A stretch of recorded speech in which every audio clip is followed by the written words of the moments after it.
Hey everybody, welcome back to All Fiction is Fantasy. Daniel here. I hope you're doing well, and if you're not, I hope you are soon. Okay, welcome to the first episode of Book Covers, Good and Bad. In these episodes, we're just going to take a look at some book covers, talk a little bit about the importance of art and the artists who painted and drew the illustrations on these great books. So we're going to start off with some good. And that is the work of Jeffrey Catherine Jones on the Fritz Leiber Fafhrd and Gray Mouser books. So Jeffrey Catherine Jones was born Jeff Jones. She later transitioned to female and added Catherine as her middle name. She was a wonderful artist with a strong painterly style that was a bit more abstract than other fantasy artists at the time working in the world of fiction. She had a pretty hard life, died probably due to some complications of alcohol, and dealt with some depression and some psychological problems. She lived a rough life, but she also made some absolutely beautiful and wonderful and powerful works of art. Her work on the Fritz Leiber books is exquisite. I love it. These are some of my favorite book covers of all time. Personally, my favorite Fafhrd and Gray Mouser book is The Swords of Lankhmar. And I love this cover here. I love the use of negative space. It's just, man, this cover it's so well designed. The font is great. The spacing is great. Everything about this cover is great. These old sword and sorcery covers, they have a kind of a classic feel to them. And I think that's why so many of us like them so much and why the cover art is so important to these kinds of books. When you see something like this on the shelf, you just want to pick it up and check it out. And then we have this series here, or this imprint here, this version, I should say. We have Swords Against Death with some of Jeffrey Catherine Jones' work. I have two different versions here of Swords Against Wizardry. And as you can see, one uses the full page with the picture here on the cover, and then one kind of frames it in this kind of like more, a little bit more of an album cover look, you could say. This feels more like a work from a rock and roll generation, and this maybe feels like something a little bit before. I think you can make that comparison, but just a wonderful painting. I love her style, her brushwork. I'm not sure if it was watercolor or not, but it has that painterly quality to it. And then we also have here her work with Swords in the Mist. Now, I also wanted to point out here that Michael Whelan also did some covers for Fafhrd and Gray Mouser, and this is one of the Michael Whelan covers that I have. I really do like Michael Whelan a lot, and I think this cover here also has a real classic kind of fantasy feel. And I love his depictions of Fafhrd and Gray Mouser. They look exactly how I would imagine them while I was reading the books.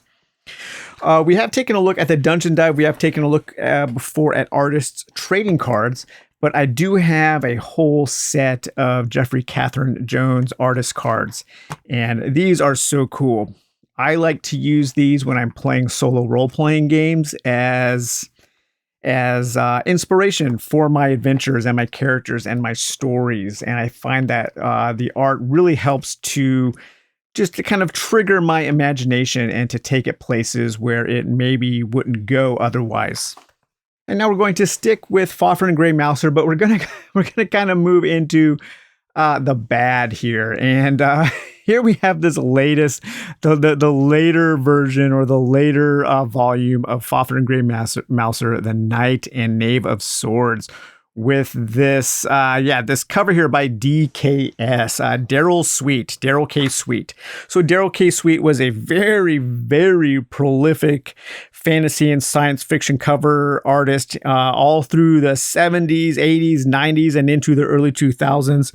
I think he was especially popular if you read the Xanth novels. Just hundreds and hundreds of covers. If you ventured into the fantasy and science fiction sections of a bookstore during the 80s and 90s, you definitely saw the work of DKS. Now, this cover here, compared to the other Fafhrd and Gray Mouser covers, it's really bad. It's comical.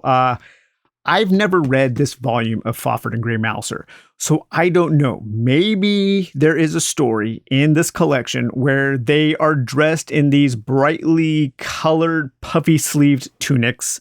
I don't know. But if there is, there's got to be something else that you could use as inspiration for the cover, because this does not make me want to read Fafhrd and Grey Mouser whatsoever. Now, I have a buddy who absolutely hates DKS, and he's always talking crap on DKS. I don't think he's that bad. I think he actually does have some pretty good looking cover art. Here we have the Patricia McKillop, Heir of Sea and Fire. This is by DKS, and I think, right? I want to say it is. Yes, by Darrell K. Sweet. So that's a beautiful cover. Really, really nice. Much, much better than that Fafhrd and Grey Mouser cover there. And he also did this for the Harpist in the Wind. Another really nice, just very strong, kind of typical fantasy vibe. And he also did this cover here for Alan Dean Foster, The End of the Matter. So I don't hate DKS, but this cover is just, yeah, it's really bad. And now let's take a look at one of the funniest book covers that I own. And this is art by Ralph Brillhart. So Ralph Brillhart, not nearly as prolific as DKS.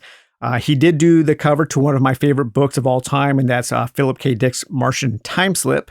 But yeah, this depiction here of H.B. Fife's D99, these pickle-headed aliens, is just classic. I had to buy this just for the cover. I've never read this. I love pyramid books from this time. I love the way that they look and feel. Whoa, look at that. Just look at that guy. Yes, Ralph Brillhart.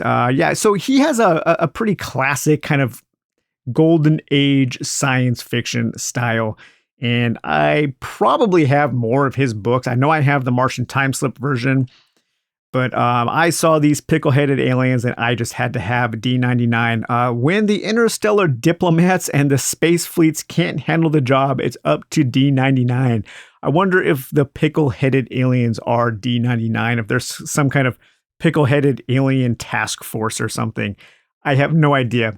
I just know that I absolutely love this cover. It's hilarious. And then, so I just recently took a look at Buried Screams, and I'm trying to review all of Asa Drake, aka C. Dean Anderson's fiction. And we have this here, Raw Pain Rex. So this is part of his Texas horror trilogy, which also includes Torture Tomb, and The Fiend. But yeah, I'm not sure what's going on with this cover. So this was painted by J.K. Potter, J.K. Rowling, Potter, Harry Potter. I don't know if there's a connection there. But what I do know is that this is some kind of vampire glow women of wrestling holding up some tiny little dude. I'm not sure what's going on here with Raw Pain Max. But yeah, that's a pretty bad cover. It's got this kind of like airbrush, kind of glowy quality to it. Playtime, real time, terror time. It's time for Raw Pain Rex. Yeah, if I saw this on a bookshelf, I might pick it up because it looks so funny. I'm not sure I would pick it up with interest of buying it unless it was really cheap, and especially if I didn't know that I already loved C. Dean Anderson or Asa Drake. And now we're going to take a look at a Charles L. Grant cover, and this is painted by Jill Bauman. So I do want to say, as far as J.K. Potter goes, so if you Google J.K. Potter and artist, they have a website, and there's actually some really nice paintings on the website. They have a great style, and the same goes for Jill Bauman. Jill Bauman has done work for a ton of different authors, including Stephen King, Lovecraft, and Campbell, and she's got some really good stuff on her website as well, but I just don't think this is one of them. Charles L. Grant is an author who I am struggling to get into. He is an author who is often praised by other authors of horror, but I've read 2 of his books and I just do not get it. It's kind of like Ramsey Campbell. He just works on a different wavelength. But I bought a whole bunch of his stuff because his stuff is kind of hard to find and it's getting more expensive. So I'm just kind of trying to find, I guess you could say, trying to find my Rosetta Stone, my Charles L. Grant Rosetta Stone, something to get me into his fiction. One thing for certain, this cover would definitely not pique my interest. I have no idea what is going on this cover. Some hand coming out of the floor with the numbers 381 in front of a hotel room with a child's head also coming out of the floor with some puddles of blood.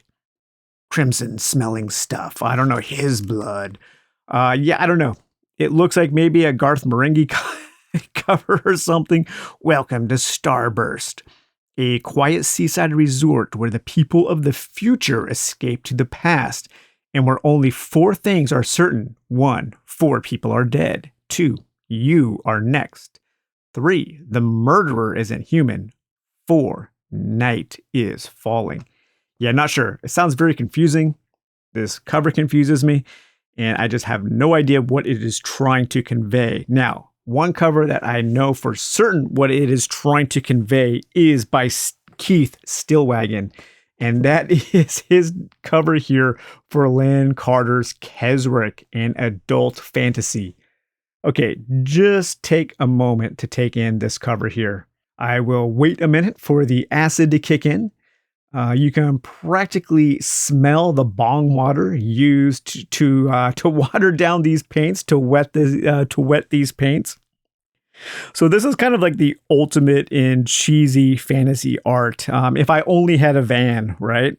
When somebody closes their eyes and imagines early fantasy novel, they could pretty much guarantee they are picturing something like this. We have a very lovely looking man with a long steel sword with nice flowing hair, riding on the back of some kind of bird, horse, Pegasus thing.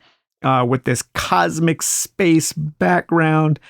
Yeah, just an amazing piece of art here. Probably like, I think you could say this is the most fantasy painting ever painted.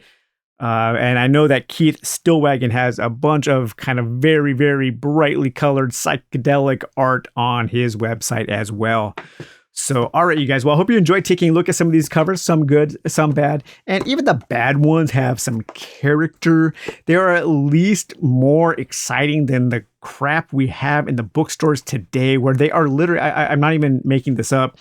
Bookstores today are actually, or book covers today, they're not even designed by artists. They're designed by an algorithm. And they have like this huge pool of fonts and colors that they pull from with all of these really, really bad, boring images that they pull from. And a computer just kind of puts together a cover and an algorithm determines what the cover looks like. And book covers today are super dumb and super boring. And I hate going to new bookstores and just seeing how boring books look these days. Nothing is exciting anymore. Even these bad covers, I would probably at least pick up to say, like, what the hell is going on with this? Or I would pick something up and be like, God damn, I really, really need to read this to know what's going on.